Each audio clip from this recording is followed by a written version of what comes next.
Irmãos e irmãs, nós vamos refletir na palavra do Senhor nesta noite, neste momento, e eu quero convidar você a abrir a sua Bíblia junto comigo no Evangelho de João, capítulo de número 17, versos 20 e 23. Esses três versículos, nesse primeiro momento, introduzindo o nosso assunto. Depois nós vamos ler diversos outros textos bíblicos. Se você quiser manter aí a sua Bíblia aberta, nós vamos acompanhar juntos aqui muitos textos bíblicos falando sobre a unidade da igreja. Evangelho de João, capítulo 17, versos 20 a 23, diz assim a palavra de Deus: a minha oração não é apenas por eles, rogo também por aqueles que crerão em mim por meio da mensagem deles, para que todos sejam um, Pai, como Tu estás em mim e eu em Ti, que eles também estejam em nós, para que o mundo creia que Tu me enviaste. Dei-lhes a glória que me deste, para que eles sejam um, assim como nós somos um, eu neles e Tu em mim, que eles sejam levados à plena unidade, para que o mundo saiba que Tu me enviaste e os amaste como igualmente me amaste. Vamos orar mais uma vez? Pai querido, estamos diante da Tua palavra e pedimos, Pai, no nome de Jesus, que o Teu Santo Espírito nos ilumine neste momento. Pai, para compreendermos as verdades do Senhor para a nossa vida e aplicarmos estas verdades, Deus, e vivermos aquilo que o Senhor nos ensina através da Tua palavra. É a nossa oração no nome de Jesus. Amém. Muito bem, nós vamos falar sobre a unidade da igreja. Esse texto que nós lemos é uma oração de Jesus. Ele orou, ele falou com o Pai, orou pelos seus discípulos, depois orou por aqueles que haveriam de crer, ou seja, orou por mim e orou por você. Jesus orou por nós e Ele pediu para que nós vivêssemos esta comunhão, pediu por unidade, e a gente vai falar um pouquinho sobre isso, mas antes eu quero retomar um pouquinho do que eu falei hoje pela manhã. Eu sei que nem todos que estão aqui estiveram pela manhã. 5 minutinhos, um rápido resumo daquilo que nós vimos nesta manhã, e depois nós vamos entrar na temática desta noite. Bom, já falamos aqui que nós estamos encerrando a semana de oração, semana de busca pelo Senhor, e hoje pela manhã eu falei com os irmãos sobre a luz que é Jesus Cristo. E eu li o texto de Mateus, capítulo 2, versos de 1 a 12, que é aquele texto que narra a visita dos magos do Oriente, quando foram visitar Jesus no seu nascimento, levando os presentes, ouro, incenso e mirra, né? Até brinquei no início da mensagem: o pastor está ficando doido, vai pregar sobre o Natal no começo do ano. Não foi isso, né? O texto é rico em informações, e esse texto vai nos mostrar que quando uma estrela brilhou no céu, magos vindos do Oriente foram em busca do rei dos judeus, e eles chegam até Herodes, que era o rei da Judéia, num contexto do Império Romano, que eu expliquei hoje pela manhã, não vou explicar hoje à noite, que é um contexto extremamente complexo de um império grande, né, que foi formado a partir de muitos outros impérios que foram conquistados e muitos povos. Então Herodes, ele não é imperador. Júlio César era um imperador. Ele estava ali como rei da Judéia. O povo judeu estava debaixo da liderança dele, e ele nem sequer era judeu e não era muito aceito pelo povo, né? Tinha problemas com isso. Você sabe, o povo judeu preza muito pela legitimidade da herança ali do povo que é da mesma linhagem. E isso é muito importante. E ele nem sequer era um judeu, né? Ele era um edomita que tinha se casado com uma mulher judia, na verdade, na tentativa de ver se o povo aceitava melhor ele. Então, assim, era um momento difícil, uma situação político-religiosa complicada, e de repente chegam 3 magos do Oriente, procuram o rei Herodes e vêm dizer para ele assim: nós viemos adorar o rei dos judeus que nasceu. Onde está o rei dos judeus que nasceu? O Herodes fica preocupado, ele fala: peraí, né? A situação dele já não era muito fácil ali, e ele vai então ficar preocupado com aquela situação, vai tentar manipular aqueles magos para encontrar aonde está o menino Jesus, para se livrar desse menino, porque realmente, se isso está acontecendo, eu estou correndo um risco aqui no meu cargo nesse momento. Falei um pouco sobre isso, e na verdade, meus irmãos, o objetivo da mensagem nesta manhã é que quando Herodes ele recebe esta notícia, o texto bíblico que está lá em Mateus capítulo 2, diz que Herodes, tendo recebido a notícia, ele procura os chefes dos sacerdotes do povo e os mestres da lei, para tirar informações com estas pessoas, perguntando aonde Cristo deveria nascer, aonde este Messias deveria nascer, porque ele próprio não era judeu, mas os mestres da lei e os sacerdotes saberiam disso, e aí então eles disseram que ele deve nascer em Belém, da Judéia, porque disse o profeta Miqueias isso, e ele cita o texto do profeta Miqueias falando que é em Belém, ele está querendo tirar informações. A partir daí a gente percebe que todo o contexto religioso do povo judeu está em pleno funcionamento. Nós temos aqui a introdução de uma mudança completa na história deste povo, com a vinda de Jesus, que mudou completamente a história. Mas a Bíblia é o início do Novo Testamento. Entre o Antigo e o Novo Testamento, existiram 400 anos, que são chamados de 400 anos de silêncio. Um tempo onde Deus não falou, nenhum profeta se levantou.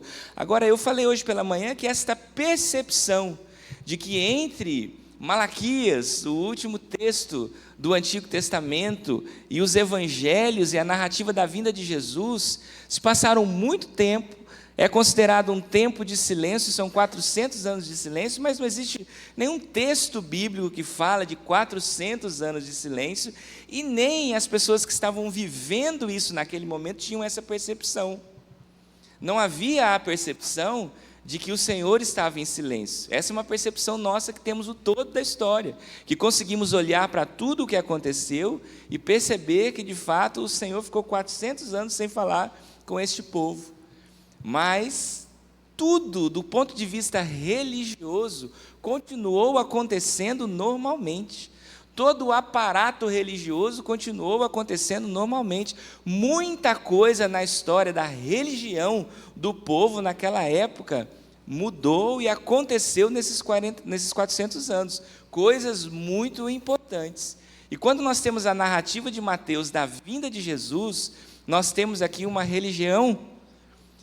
O povo de Deus, o povo escolhido, o povo que passou 40 anos no deserto, o povo que Moisés conduziu, o povo que chegou na terra prometida, o povo que teve um reinado, reis, que se dividiu depois dentro de si mesmo, em dois povos, o do norte e o do sul. Todo esse povo está aqui vivendo a continuidade da sua história, na perspectiva de que, do ponto de vista religioso, está tudo certo, porque eles continuam cumprindo as leis. Os sacerdotes continuam presentes, o povo continua indo ao templo oferecer sacrifícios ao Senhor, cumprindo aquilo que Moisés havia dito.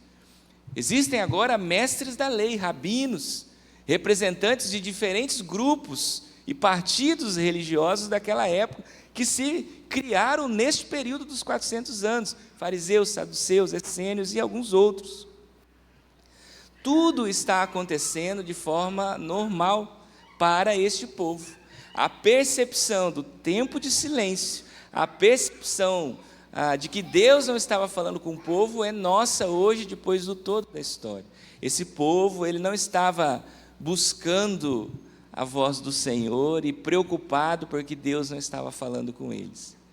E nós percebemos nesta manhã, falando sobre isso, que muitas vezes o aparato religioso, o dia a dia do cumprimento da nossa rotina religiosa parece satisfazer os nossos corações, e isso é um grande perigo para a vida da igreja, porque é surpreendente, meus irmãos, é surpreendente a maioria do povo não ter identificado Jesus Cristo como o Messias. Os ensinos eram muito claros. Aliás, nesta semana nós estudamos e ouvimos aqui sobre aquilo que a palavra nos ensina, que errais não conhecer as Escrituras.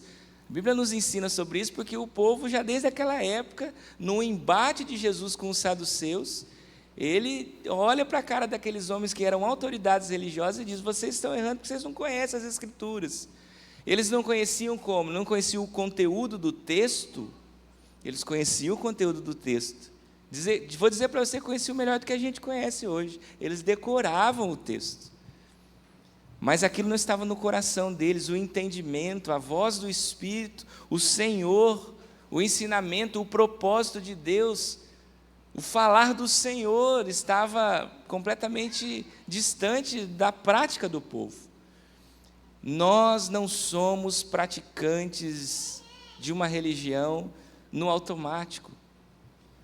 O ser humano tem a necessidade de buscar o divino, e ele faz isso de muitas formas.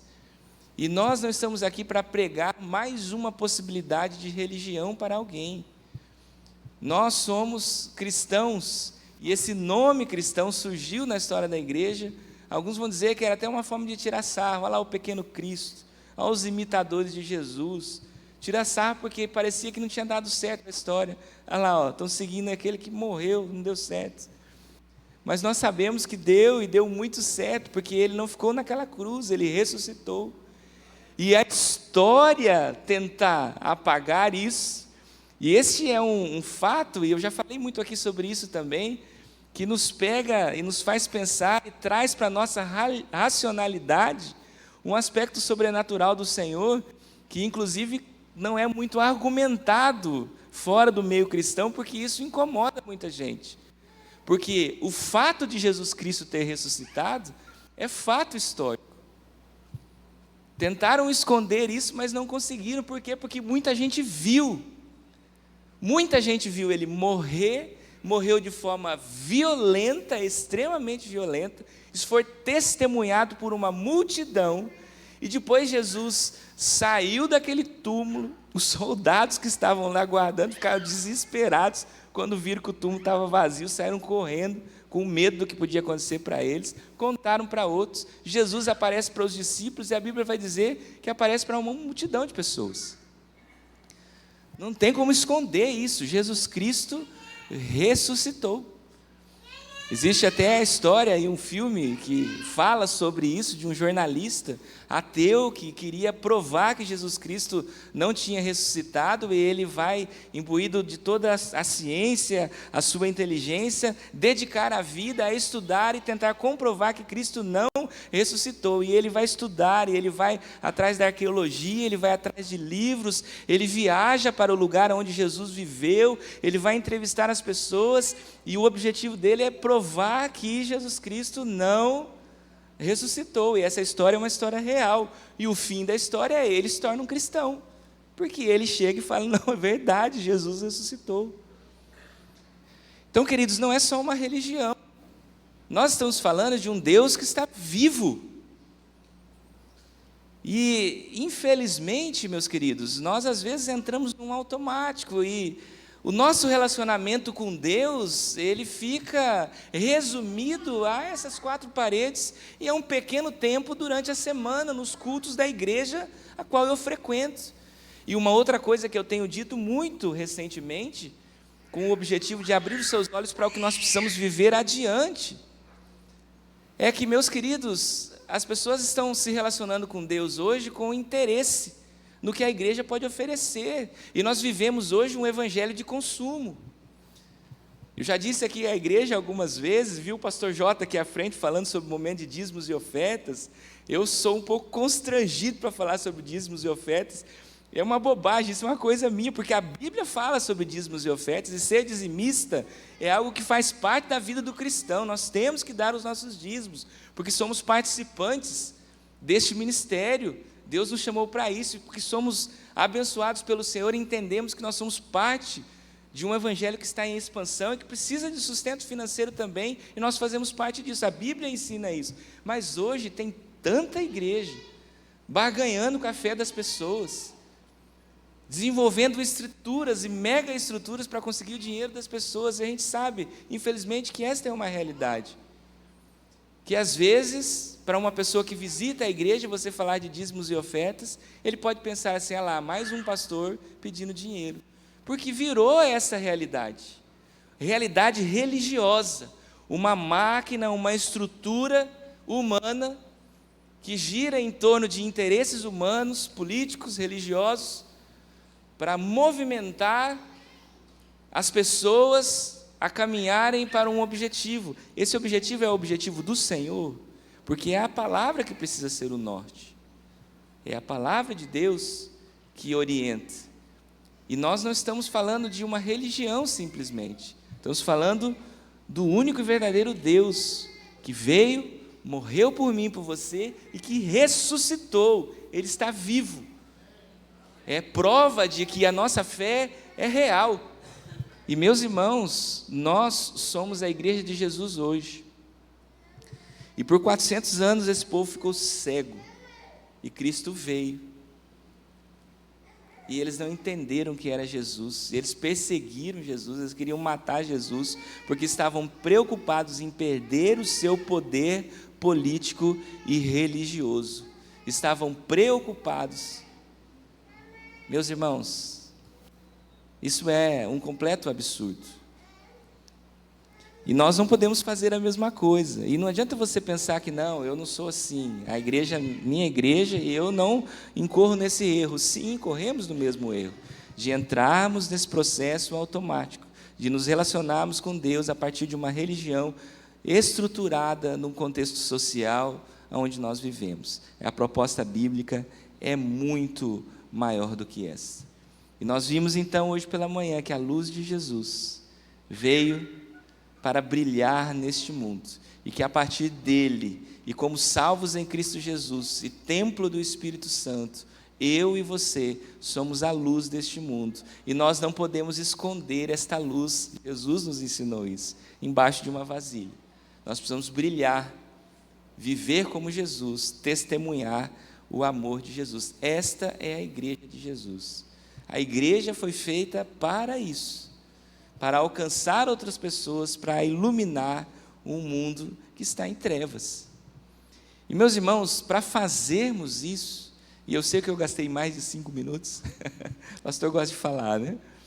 Mas é importante, meu irmão, você entender que para fazermos isso, nós precisamos entendermos este objetivo principal da igreja, e estarmos focados, unidos neste mesmo propósito. O texto que nós lemos de João, capítulo 17, esta conhecida oração de Jesus por mim e por você, ela foi escrita num contexto onde Jesus Cristo está ensinando os seus discípulos, e, na verdade, nos seus preparativos finais, porque Jesus Cristo sabia que ia morrer e ressuscitar, isso tudo ele já sabia, mas os seus discípulos foram treinados por ele e dariam continuidade a isso. Um contexto imediato do capítulo 17, se você voltar um pouquinho, o capítulo 16, verso 32, Jesus conversando com os discípulos antes de começar a orar, ele diz para os seus discípulos: aproxima-se a hora, e já chegou quando vocês serão espalhados, cada um para a sua casa, vocês me deixarão sozinho, mas eu não estou sozinho, pois o Pai está comigo. Jesus está preparando os seus discípulos. Jesus sabia que haveria grande perseguição, e esses discípulos seriam espalhados, que o povo de Deus seria espalhado por toda a terra. E, na verdade, nas muitas instruções que Jesus faz, ele fala sobre isso, e ele, na verdade, diz que eles precisam fazer isso, ir por todo o mundo, pregar o Evangelho, viver aquilo, ensinar aquilo que aprenderam com Jesus. Agora, precisam fazer isso nesta mesma unidade de pensamento, compreendendo que as nossas diferenças, que a proposta de Cristo não é uniformidade. Eu acredito que esse negócio de uniformidade, e a gente querer isso dentro da igreja, isso é coisa do diabo.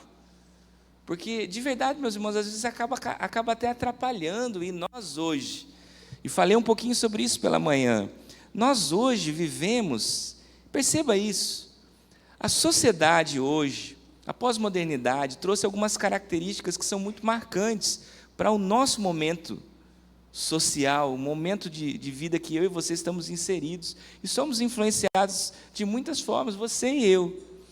E uma das coisas principais é: você precisa ser feliz com o que você quer, a sua individualidade é o que importa. O mundo hoje prega isso, que você precisa ser feliz sozinho. Óbvio que o mundo fala sobre amizade, sobre a alegria da amizade, mas você precisa satisfazer os seus desejos em detrimento de qualquer outras coisas. Isso, somado a uma tecnologia, a redes sociais, aos algoritmos que estão interessados em vender alguma coisa para você, está segregando o mundo. E a palavra nichos, hoje, sociais, é uma coisa que está em voga aí, está na boca de todo mundo. De manhã eu falei um pouquinho sobre isso também. Qualquer pessoa que vai trabalhar hoje, que vai começar um empreendimento, ela vai ouvir sobre nicho, porque você precisa entender qual é o nicho que você quer alcançar, qual é o grupo de pessoas que você quer alcançar. As redes sociais fazem isso, os algoritmos fazem isso. As pessoas que têm um interesse, você vai trabalhar com aquele grupo, vai tentar alcançar aquele grupo, e as pessoas estão hoje divididas nesses muitos grupos. É assim que o mundo hoje funciona, e os grupos brigam entre si, e há ódio, ninguém respeita a opinião do outro, as pessoas se escondem atrás de um chat, você não está com o seu rosto aparecendo ali, para escrever e falar o que quer para outra pessoa, mas dentro do seu nicho não, porque você tem o seu nicho. E a igreja de Jesus parece estar entrando dentro desse negócio, porque a gente tem igrejas hoje que são verdadeiros nichos. É a igreja para quem gosta disso, a igreja para quem gosta daquilo. A igreja tem um jeitão que só funciona aquilo, faixa etária. A igreja só tem jovem, essa igreja só tem velho, essa igreja é bem moderna, essa igreja é bastante antiga. Temos para todo gosto de freguês. Temos igreja para todo tipo de gente, de gosto.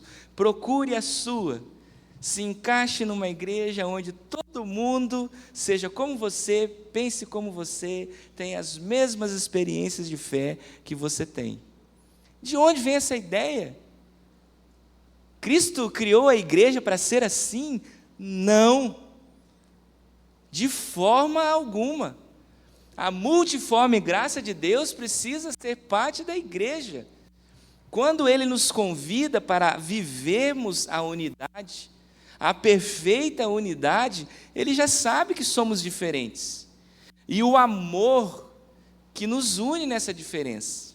E na verdade, uma igreja onde a multiforme de graça de Deus pode ser vista através dos diferentes grupos, é uma prova viva de que o amor é o vínculo perfeito, é o elo perfeito, que é isso que a palavra de Deus ensina, que une essas pessoas.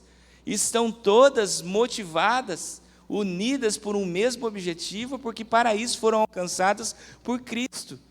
E as minhas diferenças, elas podem ser deixadas de lado, e eu posso abrir mão, porque eu aprendi com Jesus que o amor é esse, amor altruísta. E é isso que Jesus Cristo está pedindo para mim e para você. E antes ainda, meu irmão, minha irmã, de falar sobre os versículos bíblicos que eu li no início de João capítulo 17, eu quero voltar a alguns versículos e tirar algumas lições desse contexto imediato da oração de Jesus. No momento aqui onde Ele está orando, antes de orar por mim e por você, Ele está orando pelos seus discípulos, aqueles que estão ali ao lado dele. João 17, verso 11 a 13, diz assim: eu não ficarei mais no mundo, oração de Jesus, tá? Não ficarei mais no mundo, mas eles ainda estão no mundo, e eu vou para ti. Jesus está conversando com o Pai. Pai Santo, protege-os em teu nome, o nome que me deste, para que sejam um, assim como somos um. Enquanto eu estava com eles, eu os protegi e os guardei no nome que me deste. Nenhum deles se perdeu, a não ser aquele que estava destinado à perdição, para que se cumprisse a Escritura. Está falando de Judas. Agora vou para ti, mas digo estas coisas enquanto ainda estou no mundo, para que eles tenham a plenitude da minha alegria. Jesus, meus irmãos, ora por coragem para enfrentar vitoriosamente um mundo que muitas vezes conspira contra a igreja. Ele pede pela unidade ali imediata para os seus discípulos, algo que deveria ser replicado para depois os seus discípulos, e de fato aconteceu. Oração de Jesus para aqueles homens que estão ali, oração de Jesus para mim e para você. Não ficarei mais neste mundo, mas eles ainda estão neste mundo. Eu vou para ti, Pai Santo, protege-os em teu nome. E Deus faz isso. E Deus enviou, depois da morte de Cristo, o Espírito Santo, que é a presença dele próprio, para viver entre nós, morar em nós e nos capacitar, nos dar coragem para enfrentar com vitória este mundo que às vezes conspira contra a igreja de Jesus. Jesus ora por isso, Jesus mostra que ele está preocupado com a unidade, para que eles sejam um e sejam capazes de enfrentar com coragem todas as dificuldades que eles vão viver neste mundo. Aliás, se você voltar para o versículo 33 do capítulo 16, Jesus diz, eu lhes disse essas coisas, falando para os discípulos, antes de começar a oração também, eu lhes disse essas coisas para que em mim vocês tenham paz. Neste mundo vocês terão aflições, contudo tenham ânimo, eu venci o mundo. Veja, Jesus diz aos seus discípulos, eu venci o mundo. No mundo vocês vão ter aflições, mas tenham paz. Fiquem tranquilos, eu venci o mundo. Eu estou com vocês. E ele termina de falar com os discípulos e agora vai falar com o Pai. E ele começa a sua oração e diz, Pai, protege-os. Não vou estar mais fisicamente com eles. Protege-os. Eles serão, como Jesus já tinha dito, dispersados por causa da perseguição. Mas que em meio a essa dispersão física, eles sejam capazes de buscar a unidade e serem um. Que eles com coragem possam enfrentar vitoriosamente as guerras espirituais que eles vão travar. E a igreja de Jesus precisa abrir os olhos para isso, meus queridos. Esta semana de oração precisa culminar nisso, no desejo de caminharmos juntos como igreja, de entendermos que se nós nos unimos em oração, é muito mais do que pedir coisas que nós precisamos para nós mesmos.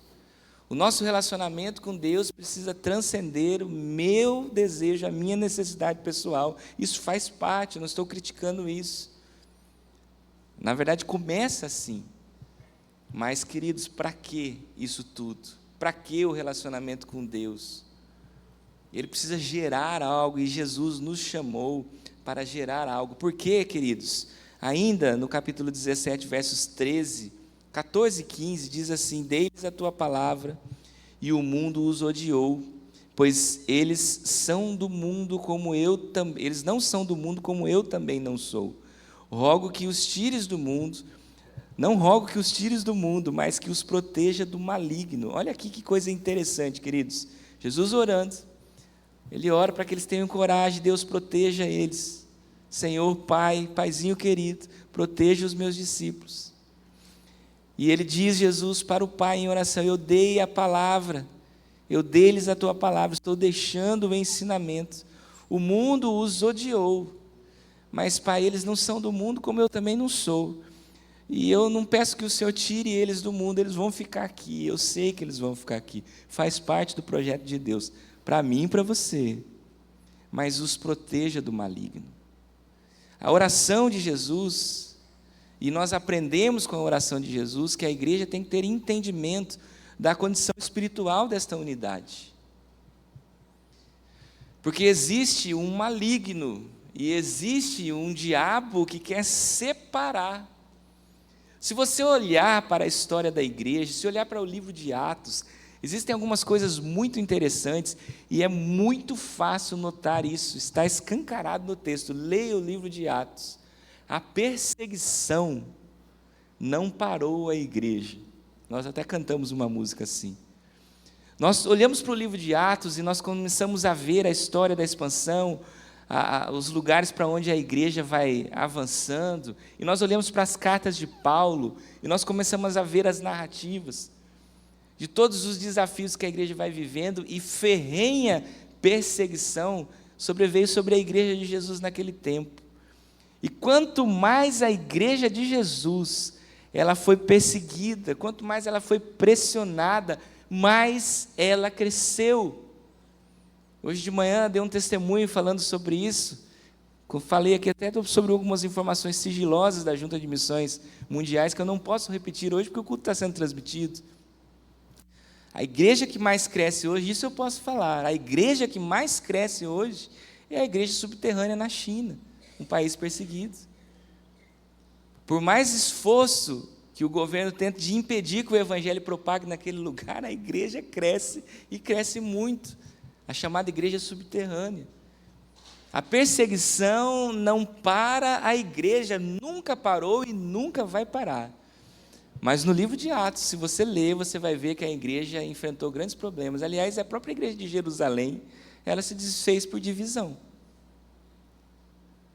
Muitas das questões e muitos dos problemas que afastavam e impediam a igreja de avançar eram divisões internas. Era quando o povo deixava de se unir e de olhar para aquilo que eles foram chamados para olhar, e probleminhas e picuinhas de gente começam a fazer com que o foco da igreja seja aquele problema, divisão. Esta é a maior arma do inimigo. Por isso Jesus orou por mim e por você.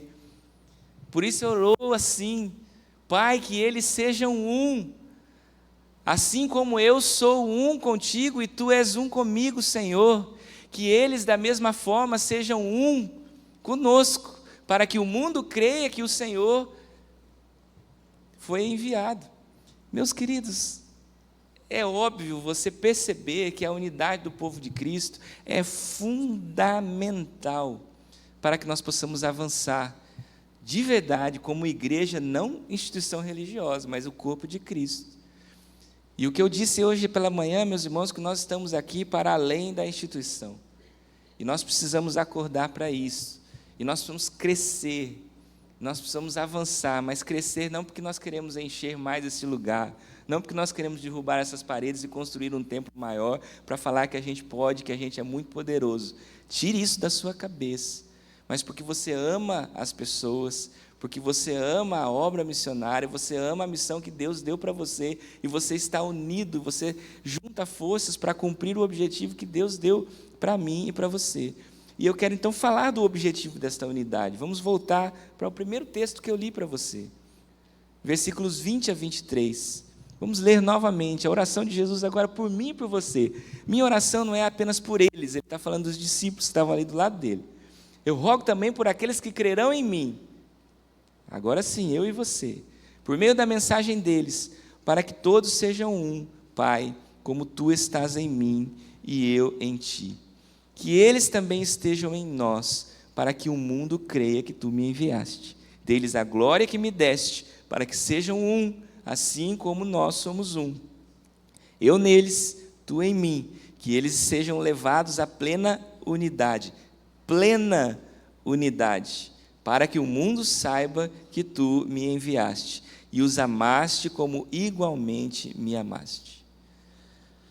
Muito bem. Vamos olhar para algumas coisas importantes neste texto. Aqui, meus queridos irmãos, a unidade e o pedido de Jesus por unidade tem um objetivo claro.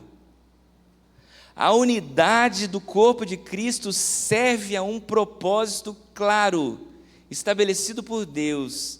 E Deus quer que você entenda isso. Jesus orou por mim e por você, para que nós possamos viver esse projeto do Senhor, esse objetivo que Ele tem para mim e para você como igreja.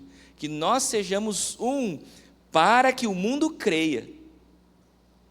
Que nós sejamos um, para que o mundo saiba que Jesus Cristo veio como Senhor e Salvador.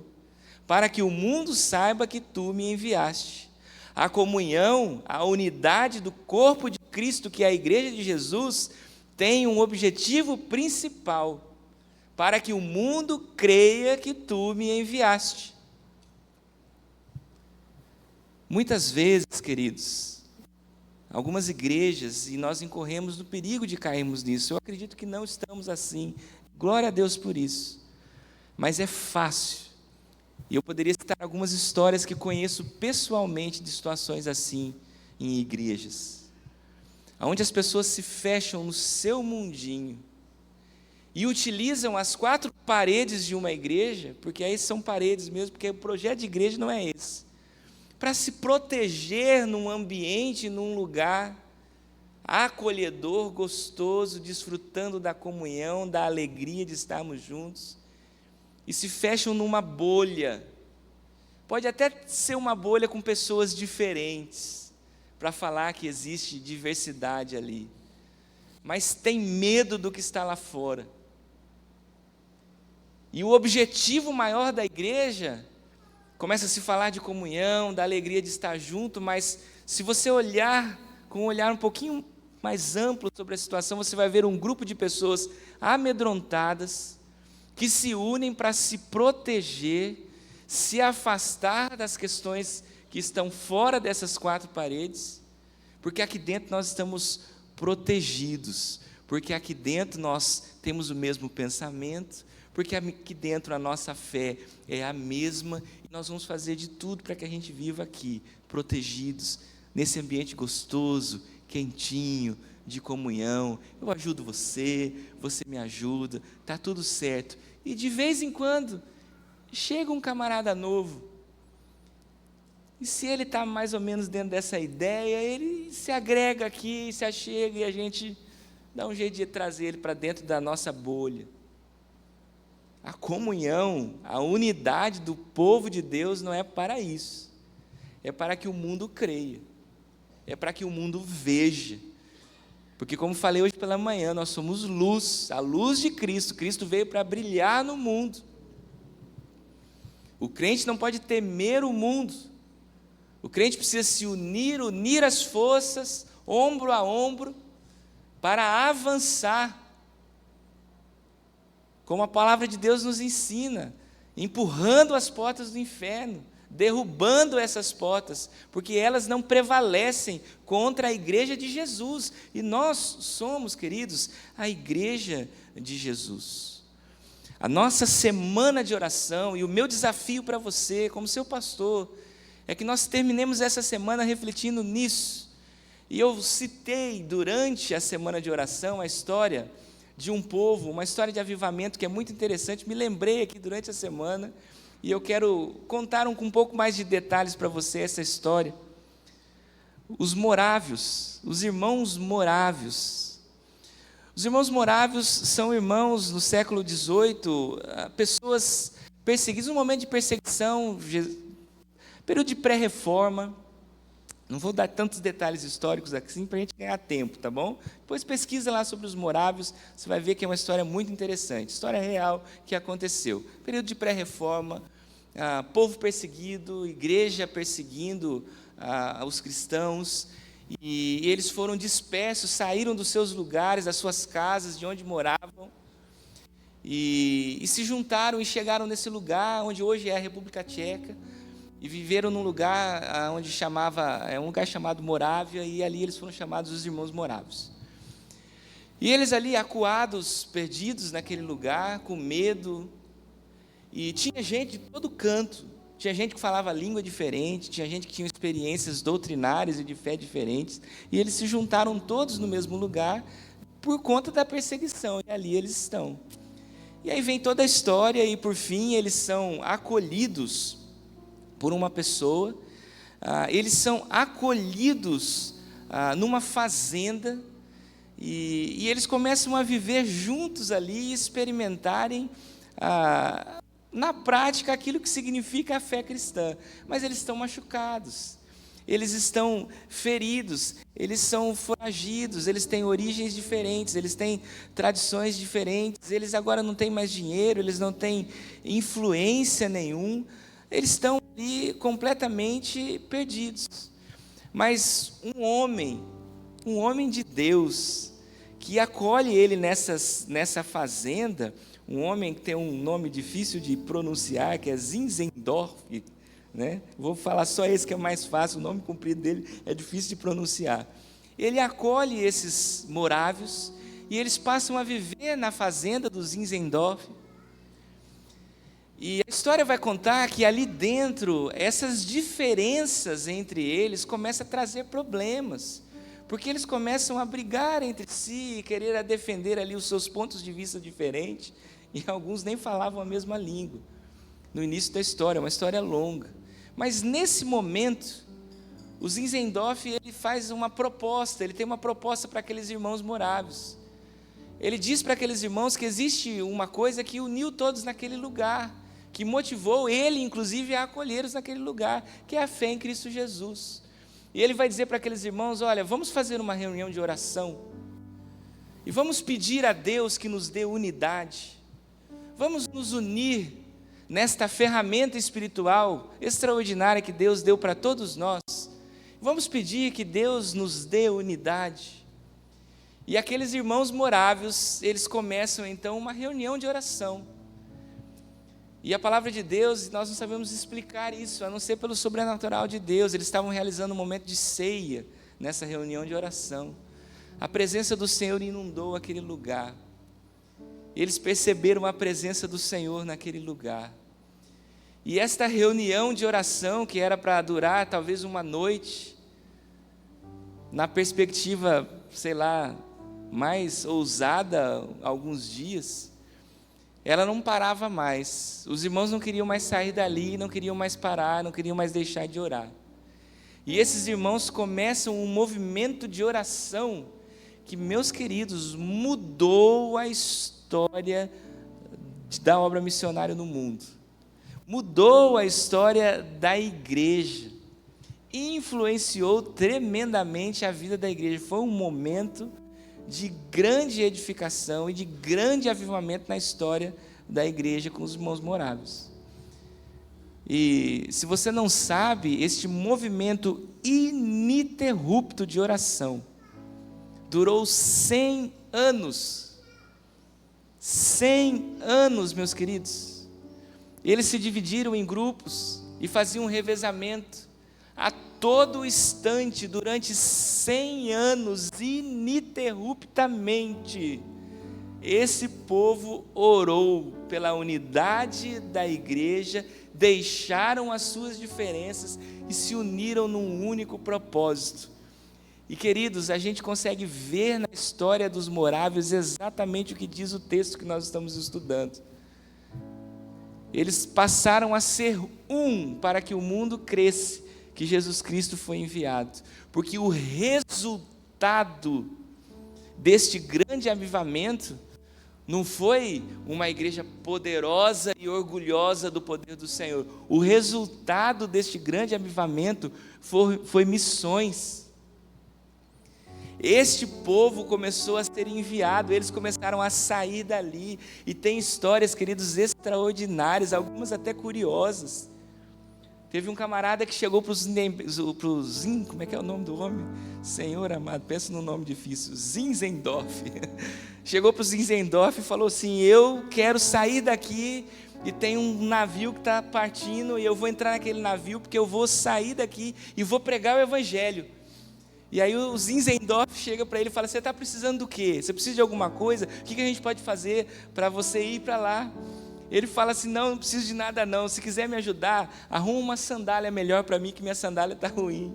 Eu não queria nem dinheiro não. Aliás, eles tiveram essa prática de ficar em tendas e de trabalhar para arrumar o seu sustento. Era como funcionava o negócio. Ele pediu uma sandália só para o homem. E o Zinzendorf foi atrás dessa sandália: não vou arrumar uma sandália para você, mas o navio estava saindo. E a história conta que quando o Zinzendorf arruma a sandália e vai: cadê esse homem? Cadê o homem? Não, o navio saiu, ele foi embora, largou a sandália para trás, porque ele queria pregar o evangelho. Um outro grupo de missionários chegou a um país, e eles estavam em um determinado lugar onde havia um grupo de negros escravos, em senzalas. E os missionários, motivados pelo Espírito Santo de Deus, que estava falando ao coração deles, Eles estavam buscando estratégias para poder levar o evangelho de Jesus dentro daquelas senzalas onde aqueles negros estavam servindo como escravos. E eles tentavam entrar e não deixaram eles entrar. E eles foram então buscar ali aqueles guardas, as pessoas que cuidavam daquele lugar, falaram: o que a gente tem que fazer para poder entrar ali dentro? E aí disseram para eles: para entrar ali dentro só se for escravo. E eles falaram: pois bem, agora somos escravos. E eles se fizeram escravos, se tornaram escravos, deram a vida deles para eles poderem entrar ali dentro daquele lugar e pregar o evangelho. E queridos, a história que vem a partir daí, que eles entraram neste lugar, dentro dessa senzala, o que virou isso daí para a obra de evangelização, é uma coisa extraordinária. E existem muitas outras histórias dos morávios, história de um verdadeiro avivamento da igreja, avivamento que começa numa reunião de oração, que dura ininterruptamente 100 anos, e que gera uma igreja poderosa, e o poder desta igreja é visto no seu envolvimento na missão para que o mundo creia que tu me enviaste. John Wesley, um dos pais da igreja metodista, foi profundamente influenciado pelos moráveis. William Carey, pai das missões modernas, você que tem um pouquinho, conhece a história das missões modernas, pastor batista, foi extremamente influenciado pelos morávios na idealização do seu projeto. Ele criou a Sociedade Batista Missionária, que hoje traz para a nossa junta de missões mundiais que nós temos hoje, a grande parte da visão do que é uma junta missionária. Tudo começou ali com os morávios. Queridos, é na prática a igreja de Jesus se aproximando do Senhor em oração, buscando a unidade e compreendendo pela ação do Espírito Santo como resposta de oração, que Jesus pediu para que eles fossem um, para que o mundo creia que tu me enviaste. A nossa semana de oração precisa terminar assim, com o meu despertar e o seu despertar para a obra missionária. E meus irmãos, não estou falando de obra missionária distante daqui não, isso também faz parte, mas isso também às vezes pode tirar você da sua responsabilidade, de você, como os morávios começaram, foram agentes naquilo que estava ao seu redor. Somos chamados para fazer missões. E meus irmãos, unidos ninguém nos segura. Unidos ninguém segura a igreja de Jesus. Eu queria ler um texto para você. Pastor Jota, essa semana, ele passou para todos os pastores que pregaram um texto bíblico com uma temática para todas as mensagens, e ele fez assim comigo também, foi bênção do Senhor. A ideia toda foi conduzir a igreja durante essa semana para pensar a respeito disso e culminarmos nesse tempo. E ele passou ali a sugestão de alguns textos, e ele me passou um texto que eu não pensaria nele, pastor, e quando eu estava lendo, eu falei: que coisa interessante. E eu queria encerrar lendo esse texto com você. Gênesis capítulo 11, verso de 1 a 9, a Torre de Babel, a história da Torre de Babel. Temos um princípio muito interessante aqui. História conhecida. Eu vou ler todo o texto aqui de 1 a 9. No mundo todo havia apenas uma língua, um só modo de falar. Saindo os homens do Oriente, encontraram uma planície em Sinear e ali se fixaram. Disseram uns aos outros: vamos fazer tijolos e queimá-los bem. Usavam tijolos em lugar de pedras e piche em lugar de argamassa. Depois disseram: vamos construir uma cidade com uma torre que alcance os céus. Assim nosso nome será famoso e não seremos espalhados pela face da terra. O Senhor desceu para ver a cidade e a torre que os homens estavam construindo. E disse o Senhor: eles são um só povo e falam uma só língua. E começaram a construir isso. Em breve nada poderá impedir o que planejam fazer. Venham, desçamos e confundamos a língua que falam, para que não entendam mais uns aos outros. Assim o Senhor os dispersou dali por toda a terra e pararam de construir a cidade. Por isso foi chamada Babel, porque ali o Senhor confundiu a língua de todo o mundo. Dali o Senhor os espalhou por toda a terra. O início do livro de Gênesis tem histórias extraordinárias e algumas muito surpreendentes. Aliás, muita gente gosta de procurar coisas no texto do início de Gênesis que não estão no texto. O objetivo principal do livro de Gênesis é contar a história do povo escolhido por Deus, a história de Abraão, Isaac, Jacó, né? Então você tem poucos textos ali no início que falam algumas coisas sobre a criação e o início da humanidade. Os detalhes não são muito claros para nós e não é objetivo do texto fazer isso. Muita gente gosta de ficar viajando nessas histórias, mas nós temos aqui ideias de como as coisas aconteciam, como eram as coisas no início. E, meus queridos, é muito interessante, porque a gente tem aqui a história bíblica de por que existem muitas línguas no mundo. E a construção da Torre de Babel foi uma tentativa dos homens de mostrar o seu poder, a sua grandeza, a capacidade que eles tinham, a autonomia do seu poder e ser vistos por todas as pessoas. Você conhece a história, você sabe disso. Existe aqui o que está no coração do povo está errado. O que motiva o povo a fazer isso está completamente errado. Deus, em sua infinita sabedoria e conhecedor de toda a história, porque Ele sabe do que vai acontecer, Ele sabe que isso aqui não é bom para o povo. E Ele está ali fazendo ajustes nesse início. Ele fala, não, o povo sempre quer achar que não depende de Deus. O povo sempre quer achar que é autônomo, que pode muita coisa sem o Senhor. E aqui eles falam todos a mesma língua, estão todos dentro do mesmo contexto, e eles se juntam para fazer, e Deus diz aqui claramente, o texto que nós lemos, esse negócio não vai dar certo. Então Deus desceu, versículo 5, para ver a cidade e a torre que os homens estavam construindo. E disse o Senhor, eles são um só povo e falam uma só língua, e começaram a construir isso aqui. Em breve nada poderá impedir o que planejam fazer. Embora Deus, com seu poder, tenha destruído este projeto dos homens, há um princípio aqui muito interessante do poder da unidade. Quando as pessoas trabalham unidas e verdadeiramente unidas para um objetivo, ninguém segura esse povo. E nesse contexto, segurar este povo era necessário, porque isso era prejudicial para o povo. Nos unirmos no propósito da evangelização é necessário para avançarmos, e o Senhor não vai nos impedir, o contrário disso, Ele nos incentiva a fazer isso. Somos chamados, queridos, para viver a unidade, e há poder na unidade, poder para vencer o maligno. Jesus orou para que nós entendêssemos isso. Há coragem na unidade e há um objetivo facilmente identificável.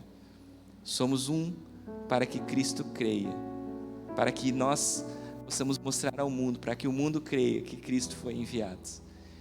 Eu queria orar com você. Nós vamos encerrar este momento, esta semana, falando com o nosso Deus e mais uma vez orando pela nossa comunhão. Eu quero chamar o Ministério de Louvor aqui à frente.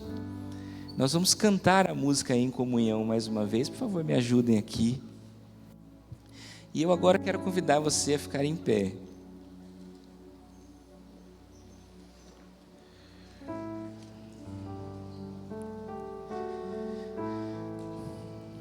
E antes de nós encerrarmos o nosso culto cantando esta música, e antes de orar, eu vou fazer então um desafio final para você. Nós vamos trabalhar isso no decorrer dos próximos cultos, a gente vai falar sobre isso durante este ano na igreja, mas eu quero hoje já deixar para você um desafio prático, um desafio muito prático. Nós fomos chamados para viver a unidade. Vou me repetir aqui, falar pela 1000ª vez, para que o mundo creia que tu me enviaste. Você já entendeu isso? Jesus nos ensinou que nós precisamos fazer discípulos, ensinando a obedecer aquilo que aprendemos com Ele, e Ele estaria conosco até o final dos tempos. Estamos fazendo isso de verdade? E aí, meu irmão, tire o aspecto da estrutura religiosa do seu coração agora e da sua mente, porque esta igreja tem sido uma igreja missionária, glória a Deus por isso, continuaremos assim, e se Deus quiser, avançaremos ainda mais, sustentando mais missionários no campo, ampliando a nossa participação. Nós temos mais de 20 missionários hoje que são sustentados por esta igreja, espalhados pelo mundo afora. Glória a Deus por isso, vamos continuar fazendo isso. E você é um participante disso, um participante direto disso. Mas, convenhamos, você faz isso a partir de uma instituição. Você não precisa de grande esforço. Você tem lá um seu dinheirinho, você tem a compreensão de que você faz parte da expansão missionária, você vem à igreja, deposita naquele gasofilácio ali, ou faz uma transferência bancária, e tem alguém que cuida disso para você, envia para o campo missionário, presta conta desse dinheiro, tudo isso a gente faz aqui dentro. Eu não estou falando sobre isso, isso também é obra missionária. Estou falando sobre o seu chamado para ser um missionário, para ser luz, para que a unidade deste povo, neste lugar aqui, possa ser vista pelas pessoas. Então, de forma prática, a começar hoje, eu quero que você comece a pedir a Deus, a orar, a clamar ao Senhor, a falar com o Senhor, para que Deus lhe dê uma pessoa, e você vai orar por esta pessoa. Talvez você já saiba quem é essa pessoa. Se você não sabe, Deus me dê a oportunidade de investir na vida de alguém, de testemunhar do amor de Jesus. Queria desafiar a igreja a fazer isso, e você vai fazer isso de forma intencional, pedindo ao Senhor as estratégias, a coragem necessária para você conversar e tocar no assunto, para você ser testemunha do amor de Jesus. Peça essa experiência ao Senhor. Esta é a experiência de oração que nós vamos nos desafiar a viver juntos neste lugar, e eu estou junto com você. Hoje pela manhã eu contei um rápido testemunho meu que eu vivi na convenção agora, constrangido, e eu sou um cara envergonhado, tenho dificuldade, sou pastor, mas eu tenho dificuldade de abordar alguém e começar um assunto assim, mas Deus nos dá oportunidades. Ali na convenção eu ouvi tanta coisa sobre isso, fui ficando constrangido com isso, que um dia dentro do Uber resolvi falar: Deus, me ajuda a falar com esse rapaz, me ajuda a falar com esse rapaz, dizer coisa para esse rapaz. E eu entrei naquele carro, queridos, com medo, o que eu vou falar? Olha que coisa, sou pastor, mas queridos, não sou diferente de você. Mas eu estava em oração, esta é a diferença. Eu estava orando, eu pedi ao Senhor: Deus, me ajuda, Deus, fala comigo. Quando eu entrei no carro, eu falei boa noite. Ele estava me pegando na frente da Assembleia da Convenção, aquela multidão de pessoas acabando o culto. O camarada olhou para mim e falou assim: o que é que está acontecendo aqui? Ele deu o gancho para mim. Aí eu fui falar: é um culto que acabou e tal. E aí começou a conversa. E aí quando a gente estava chegando no hotel, eu fui falando com ele, perguntei se ele estava bem, e ele não estava bem. Ele começou a chorar dentro do carro, e nós paramos na frente do hotel, e eu pude conversar com aquele rapaz, pude aconselhar, pude falar do amor de Jesus, pude indicar uma igreja para ele ali na cidade de Fortaleza, para ele frequentar. Eu só me dispus, eu só orei e falei: Deus, me ajuda a ser um instrumento, porque, queridos, não é com as nossas forças, é através da oração, é de se colocar diante de Deus. Nós vamos fazer isso. Eu quero que esse seja o nosso desafio para daqui adiante. Nós vamos ter outras reuniões de oração, outros movimentos de oração, buscando pelo milagre, pela ação do Senhor na nossa vida, e fundamentalmente para que sejamos uma igreja missionária. Ore por isso. Deus coloca no seu coração agora uma pessoa, e você vai intencionalmente orar por ela, começar a orar e pedir para Deus que abra as portas e lhe dê a oportunidade de testemunhar do Evangelho de Jesus. Feche seus olhos. Pai, fale conosco neste momento ao coração de cada um que está aqui, e mostre, Deus, quais são essas pessoas. Dê, Deus, ousadia necessária, a capacitação do Teu Santo Espírito para sermos testemunha. Deus, que em comunhão, unidos como um só povo, unidos ao Senhor como Cristo estava unido ao Senhor Deus Pai, unidos num só propósito, o propósito de fazer conhecida a mensagem de Cristo, a pessoa de Jesus. Ajude-nos, Deus, a cumprirmos a nossa missão. Somos igreja tua neste lugar. Continue falando conosco, continue usando as nossas vidas e que possamos avançar, Deus, avançar na pregação do Evangelho. Que não seja um lugar de religiosidade automática, mas um lugar onde o verdadeiro amor do Senhor é vivido, experimentado e testemunhado.